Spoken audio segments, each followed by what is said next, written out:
Olá, seguidores da RDK, estamos aqui para mais um Resenha com Helena Bazégio, o programa que conversa com ícones do nosso futebol, do nosso esporte, do Vale do Taquari. Estamos aqui para uma conversa muito especial hoje.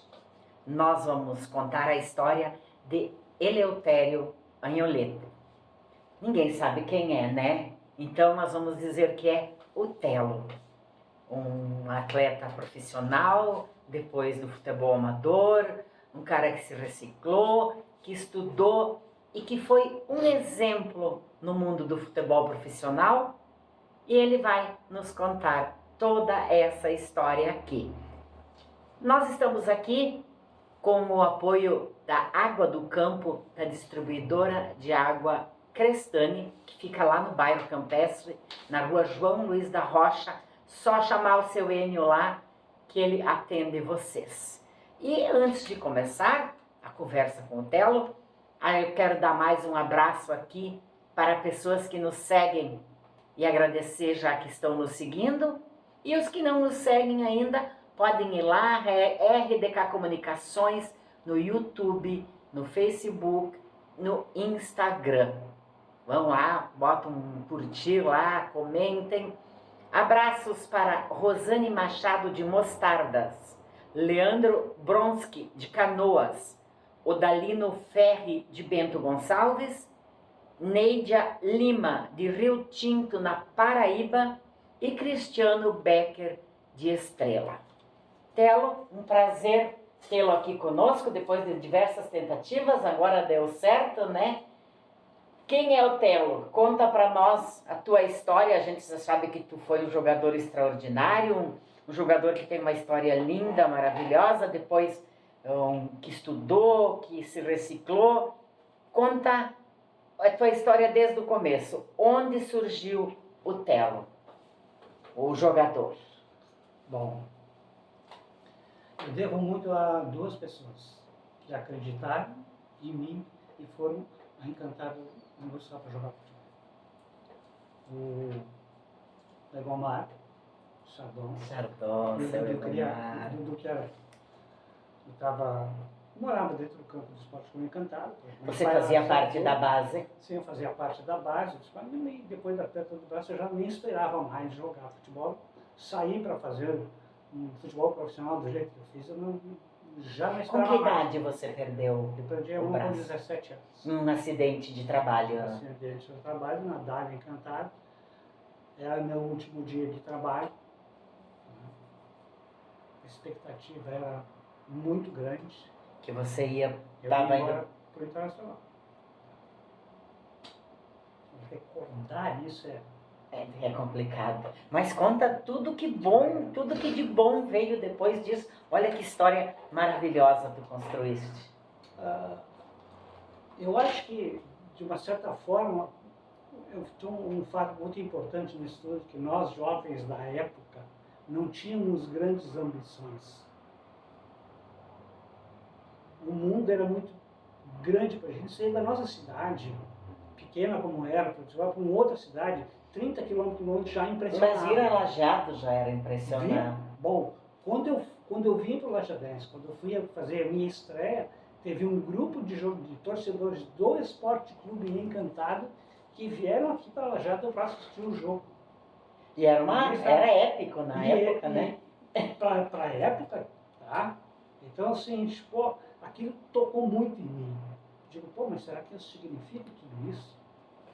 Porque quando eu perdi a mão e comecei a enfrentar a realidade da coisa, e ver as dificuldades, ver o preconceito, a maneira como as pessoas te atendem, né? Tentam conviver contigo em momentos bons e ruins, tá?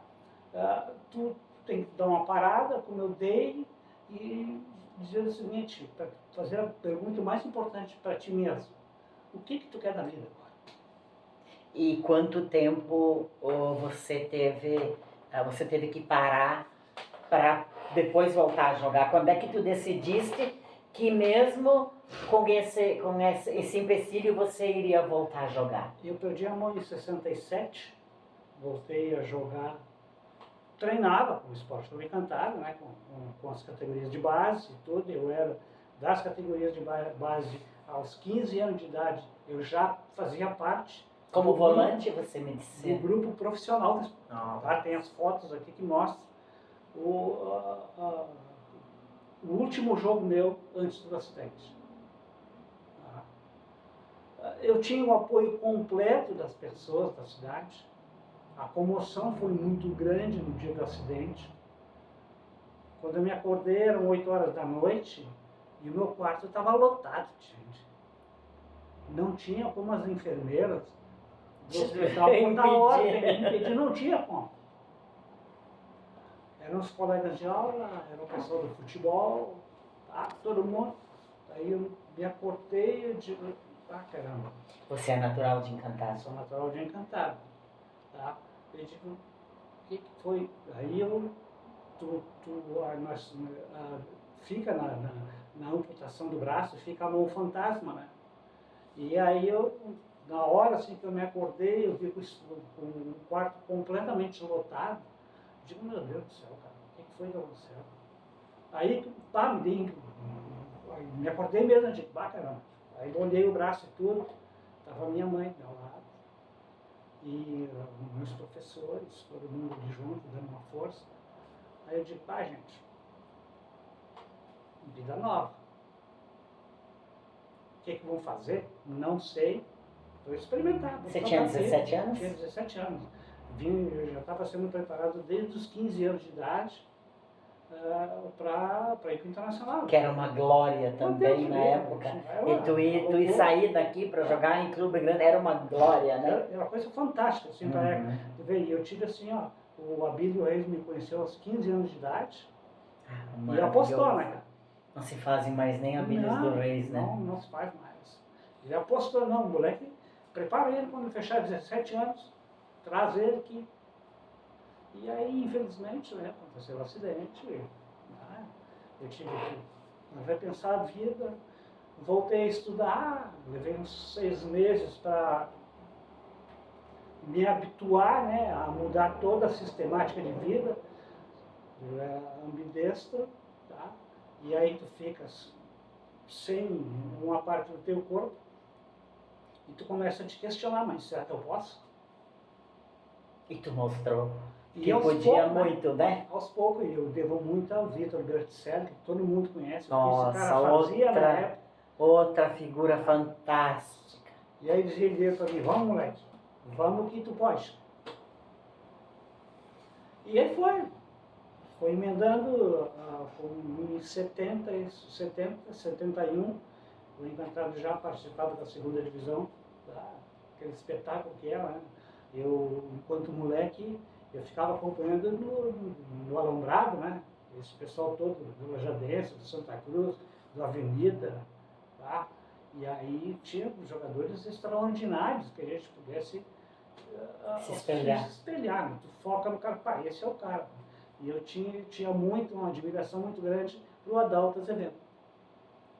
Ele foi os ícones do nosso futebol, né? Ele era o cara que me chamava a atenção pela maneira de jogar, pela categoria. Ele era muito elegante, né? Muito. Era muito elegante. Tecnicamente, o cara assim, ó, fantástico. E depois inverteram os seus papéis. Aí tu tava jogando e eles iam te assistir. Transmitindo o jogo e dizendo da satisfação. Aí o Chiarelli e o Chardon vieram te buscar Encantado para o Lajadense. Você estourou no Lajadense. Estourei no Lajadense, assim. 72, aí eu já assumi a titularidade do Esporte Clube Encantado. Como centro médio, eu fui goleador da segunda divisão naquele ano já. Centro médio goleador, gente. Olha aí o pessoal atual aí, como é que se faz. O N Fontana e o Boca, com 12 gols. E eu nem sabia disso. Quem me contou depois foi o Ayrton Gomes, o Gipão, tá? Ele fez um levantamento, eu disse, cara, tu sabe que foi goleador naquele ano? Eu disse, caramba, cara. Gipão, eu nem dava importância para esse tipo de coisa. O negócio era jogar bola. Como os tempos mudaram. Eu estou no campo, eu não tinha outra coisa a fazer senão estar no campo de futebol. Meu pai era zelador do campo e eu digo, vou fazer o quê? Vou jogar bola. Eu não sei fazer outra coisa.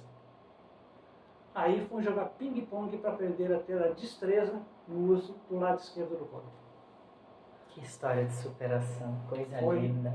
mais ou menos um ano, assim, eu levei até me adaptar, até aprender tudo. E a preparação física para cima de mim era acima dos outros jogadores todos. Tinha ali em Encantado um tenente da Brigada Militar, que foi o preparador físico do Esporte Clube Encantado, e ele fez uma preparação especial só para mim. Né? Cara, eu vou te mandar jogar. Vamos lá, vamos fazer. Vocês vão ver as fotos aqui. Eu era um camisa, pesava 67 quilos, 1,78 m, tinha muita velocidade. Digo, mas e daí isso aí não chega. Alguma coisa eu tenho que desenvolver para mim poder jogar futebol e enfrentar o pessoal todo, que são diferentes. Tá? Eu sou o único no meio dos caras todos. Como é que eu faço? Daí a história de vir para o Lajadense, eu estava de manhã, eu sempre treinava. O meu negócio era pegar a bola, treinar, brincar sozinho. Eu botava 10 bolas ali, inventava um monte de coisa, treinar. E aí eu estou treinando numa terça-feira, foi. E aí entram 2 caras no campo Encantado, né? Vieram caminhando em minha direção, eu estava batendo bola. Aí o Egomar se apresentou, o Edu também se apresentou. Disse, nós queremos que tu vá jogar com nós em Lajado. Nossa. Aí se abriu o mundo de novo. E eu digo, tá, mas o que você me oferece?